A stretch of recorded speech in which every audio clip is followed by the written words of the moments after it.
এই গ্রামের মানুষগুলো সব কোথায় লুকিয়েছে?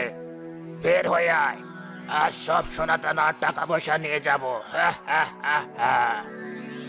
সর্দার, এই বড় ঘরটায় মনে হয় সবাই আছে।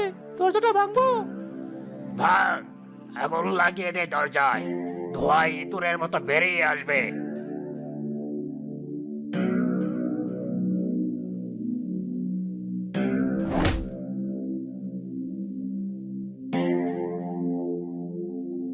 আরে বাহ, এখানে তো দেখছি গ্রামের সবাই একসাথে লুকিয়ে আছে। এই, তোরা সব সোনা তোরা টাকা পয়সা যা আছে সব বের করে দে, নইলে ভালো হবে না কিন্তু। আমাদের কাছে কিছু নেই, আমরা গরিব মানুষ, দয়া করে আমাদের ছেড়ে দিন, চলে যান এখান থেকে। গরিব? মিথ্যে কথা, আমি জানি তোদের কাছে লুকিয়ে রাখা টাকা আছে। এই কালো, ঘরটা ভালো করে খোঁজ কর, আর কেউ বাধা দিতে এলে বেঁধে ফেল।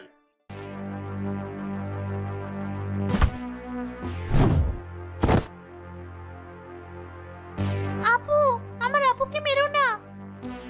আমাকে মেরো না, আমি কিচ্ছু জানি না। এই পিচ্ছিটা বেশি চিৎকার করছে, একেই ধরে নিয়ে যাব, আমাদের জেলায় কাজ করবে। লিলি আপু, বাঁচাও। জাদুকর বলেছিল আমি দুর্বল, আমি স্বার্থপর, কিন্তু আজ যদি আমি নিজের কথা ভাবি তাহলে টুনি হারিয়ে যাবে। আমার জীবনের কোনো দাম নেই, কিন্তু টুনির জীবন অনেক দামি। হিরে পেচ্ছি, কাঁদছিস কেন? চল আমাদের সাথে, তোকে দিয়ে সারাদিন কাজ করাবো। ছাড়ো ওকে। আরে, এই হারগিলা মেয়েটা আবার কে? ফু দিলেই তো উড়ে যাবি, তুই আমাকে আদেশ করছিস? আমি বললাম টুনিকে ছাড়ো। একটা ছোট বাচ্চার উপর অত্যাচার করতে লজ্জা করে না তোমার? লজ্জা? ডাকাতদের আবার লজ্জা কি? দাঁড়া, তোর সাহস দেখাচ্ছি। না লিলি, যেও না, ওরা তোমাকে মেরে ফেলবে। টুনি, পালাও। লিলি মশালটা ডাকাত সর্দারের দিকে ছুঁড়ে মারি।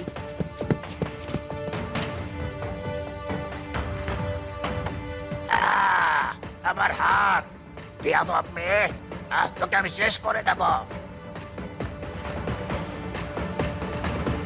আমি স্বার্থপর নই, আমি আমার বোনকে বাঁচাতে চেয়েছি। সেই তলোয়ার স্পর্শ করার ঠিক আগের মুহূর্তে হঠাৎ এক প্রচন্ড আলোর বিস্ফোরণ ঘটে। অদৃশ্য জাদু করে কিছুতে বাধা পেয়ে তলোয়ারটি ভেঙে যায়। এ কিসের আলো? আমার চোখ ধাঁধিয়ে যাচ্ছে।